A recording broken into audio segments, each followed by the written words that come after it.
S-Force is finally getting its update video. I know this one is long overdue, so I am sorry about that, guys, but the deck has actually been quite competitive for a while, and I haven't had an opportunity to talk about the differences since every new box gives so much new stuff to talk about. The deck isn't that wildly different than it was before though, so watching our S-Force Advanced Guide is going to be an important first step in learning how to play the deck. That video has almost everything you need to know, and if you haven't watched that video, then I strongly recommend watching that one before this one, since this video is going to assume you already know the things I talked about in that video. This video is just going over all of the new things you need to know about the deck. This deck got 3 new support cards for it to take advantage of, as well as it can use a new skill for consistency, and these buffs were enough to take our game plan of Ultra Mega send you directly to hell, do not pass go, do not collect $200, tactical nuking our opponent's field during their turn to a whole new level. First of all, just to get it out of the way, there's a new archive skill called Level 5 Reload. This lets you shuffle a level 5 from your hand into the deck in order to draw a fresh card. There's only one level 5 in the deck, that being Gravitino, and it is definitely good to have in our hand for the combos explained in the advanced guide. However, by itself it doesn't do anything, so if we happen to brick with it, we can shuffle it back to draw a new card to potentially help us unbrick. Technically the card is searchable too, so if we already have everything we need, we could use the skill at the end of our turn to potentially draw into back row if we have a bonus copy of this in hand. Probably the most important of the new cards that we got as support though is Reinforced Truth. This is an event card, and they seem to be stingy when it comes to giving us this card in event tickets, so if you don't have this card, just check to see the event SR tickets whenever we get them to see if it has this in it. Its effect is that you get to special summon a level 2 or lower warrior type monster from your deck, but you can't conduct your battle phase the turn you use that effect. The reason this card is so important is because it can summon Rapachiamaru from your deck during your opponent's turn. You might remember from the advanced guide that Rapachiamaru is the entire heart and soul of the deck, so being able to summon it from the deck is super good. Rapachiamaru is resistant to certain interruptions like Warning Point, but if the opponent knows the right way to interrupt Chiamaru, then it's really not going to be looking too good for you, because you won't be able to get your combo going. Since Rapachiamaru is a quick effect, not only can it dodge Warning Point, but can also be used during the opponent's turn, so if they stopped you from doing your combo, you could try again on their turn. All of the combos I talk about in the original advanced guide are possible on the opponent's turn with Chiamaru, and Reinforced Truth lets us get that Chiamaru on our field on the opponent's turn. Even if the opponent didn't interrupt our original combo, we can still benefit from doing the combos on the opponent's turn. Like if they get rid of some of our monsters in order to be able to stay out of the S-Force effect columns and avoid the way our monsters screw them over, then we can put more monsters in those columns with the Reinforced Truth summoning Chiamaru from the deck and the Chiamaru summoning anything you want from the deck, like Gravitino to banish their monsters that leave the field in your columns, Edge Razor to summon another from hand, Platina to summon another from deck, or Lapell to summon another from grave. Lapell is the other really important support card that we got. On summon, it revives an S-Force, giving you yet more ways to fill up your columns. The main thing we are going to be doing turn 1 is going to be just the same as normal, Chiamaru banishing one from hand and summoning Platina from deck, so that Platina can summon that banished monster for us. But then on our follow-up turn, the Chiamaru by itself can give us everything we need for a follow-up, because we can summon that Chiamaru, banish another S-Force card from hand, or banish the Chase from our grave to bounce it back again, and have it summon the Lapell from deck, who can then revive our Platina, who can then revive a banished monster, easily giving us a full board all over again. The fact that Reinforced Truth and Showdown can let us use Chiamaru that way on the opponent's turn is pretty insane too. Lapell doesn't just stop there though. He also has an effect that lets you banish an S-Force card from your hand, or of course the Chase from grave, to destroy all of the opponent's monsters that are in the same columns as your S-Force monsters. So if they were able to survive the Ultra Mega send you directly to hell, do not pass go, do not collect $200 tactical nuke, then Lapell will finish the job. And if you have Gravitino on the field, when he does it, then you are banishing all of your opponent's monsters super easily. The last support card we got is S-Force Retroactive, and you can kind of think of this as a microcoder for the S-Force deck, because you can use him in hand as if he were on field as link material for an S-Force monster. This is going to mean that it's a bit more justifiable for us to link summon S-Force Justify, and a cool thing about Justify is not only can it target and negate opponent's monsters, but it can actually proactively target to negate them and put them in his zones so that he can banish them on attack if that's what you need. What's also cool with Retroactive is that he has a quick effect to return himself to the hand to summon another S-Force from the hand. You might think this would be redundant if you're going first, but by getting this guy in grave, any of your revival effects getting this guy out from the grave or banish pile will also give you an easy way to summon whatever S-Force S-Force you have in hand without a normal or tribute summon. Then with it in hand, you can still use it as link material if you want. All of these things just add to the plays you can make in your deck and make your follow-up plays stronger. So the deck's game plan doesn't really change like that. You're still setting up your S-Force columns to get a super powerful Ultra Mega send you directly to hell, do not pass go, do not collect $200 tactical nuke. It's just that these new cards give you more that you can do and give you more powerful plays, especially Reinforced Truth giving you the ability to set up a whole combo on the opponent's turn. There is a version of S-Force that you can play if you want, if you went into the most recent selection box that takes advantage of the new Artifact package. The Artifact package is based around Artifact Sanctum, a trap card that can simply special summon an artifact monster from the deck, but you can't conduct your battle phase that turn. I know,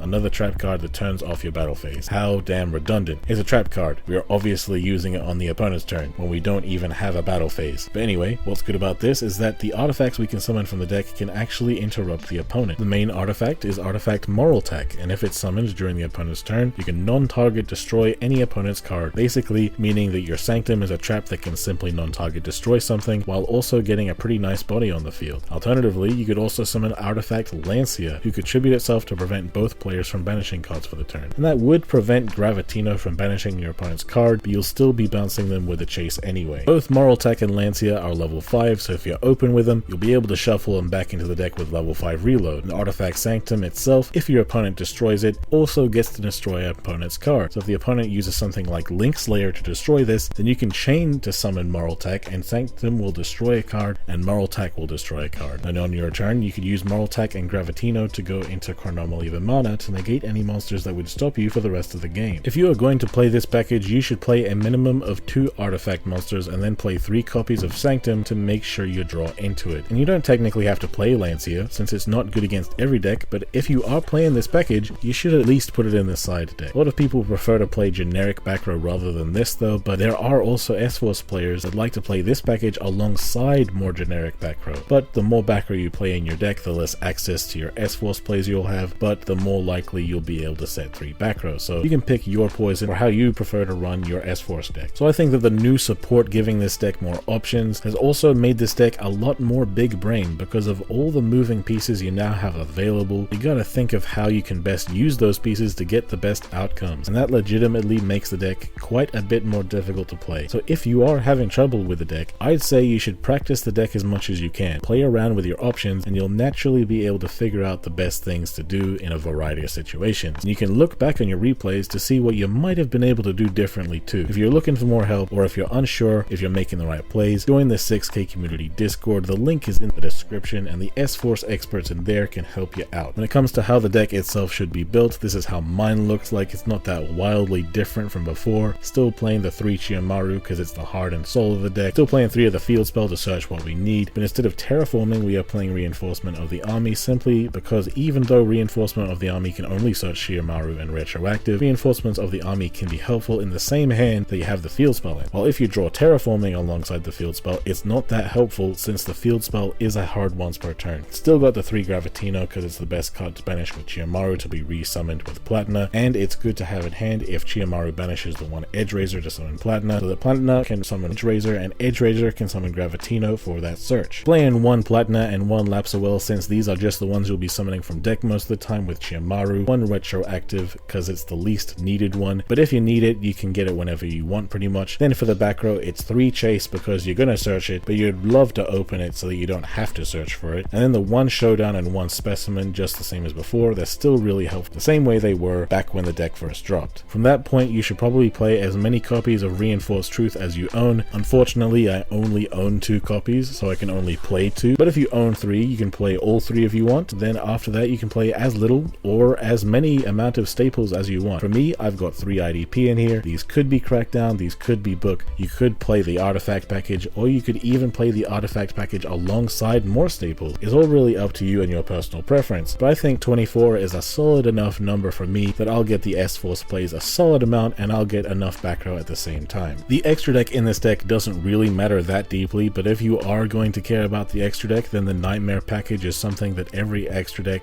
with room should have. You're going to play at least 1 S-Force Justified, but it's possible to sometimes summon 2 in this deck, and if we are a Link deck, we might as well take advantage of Ningirsu and Rastalaga for board breaking and OTKing. And of course, there's the 1 Vimana in there as well if you can get 2 level 5s on board, but really the extra deck isn't that deep and you can do whatever the hell you like with it. At the end of the day guys, I'm not here to tell you how to build your deck, I'm just here to show you how to play it. This deck is really damn explosive and it's a lot better in a grind game now. Its follow-up plays are a hell of a lot stronger, and the fact that it can combo on the opponent's turn is just insane. All of this on top of the fact that this deck has a searchable tactical board nuke. It's so damn satisfying to play, and the deck just got reprinted in the anniversary pack, so more people own it than ever. So if you're looking to play this deck, I definitely recommend learning from the advanced guide and from this video, and by practicing it until you become a master. This deck has a cult following too, so you'll probably get a lot of friends playing this deck as well if that's something you're interested in. But yeah guys, let us know how you feel about this update. Is there anything you think I forgot about? Is S-Force a deck you're interested in? And if you have any questions about the deck or in general, be sure to leave them in the comments and we can talk about it. And if you like the video, then slap like now, subscribe if you haven't already, hit the bell to get notified every time we make a new video. Have yourselves a good one guys, and I've been Undead from Team 6K, signing out. Hey, why they gotta hate on me? I done got me 250,000 views and they still saying they low key. They ain't wanna come work with the kid, but I'm flexing with Zay on beats. How they ask for a spot at the gym, but they leave all the weight on me. I don't ask them to wait on me. They would ask where they gon' be with a song if they wanted the weatherman. I ain't asking to pay no fees. She was homeless and needed a spot. I ain't ask her to pay no lease. I ain't ask her to say no please. I ain't ask her to make no cheese. Scream fake, but it ain't on me. Got clean so it ain't no streets. Why green if it ain't no keeps? Brought cream so it ain't no beef. My team say it ain't no chief. My demon they hang on me. They seemingly ain't no peace. I seen him, he ain't no beast.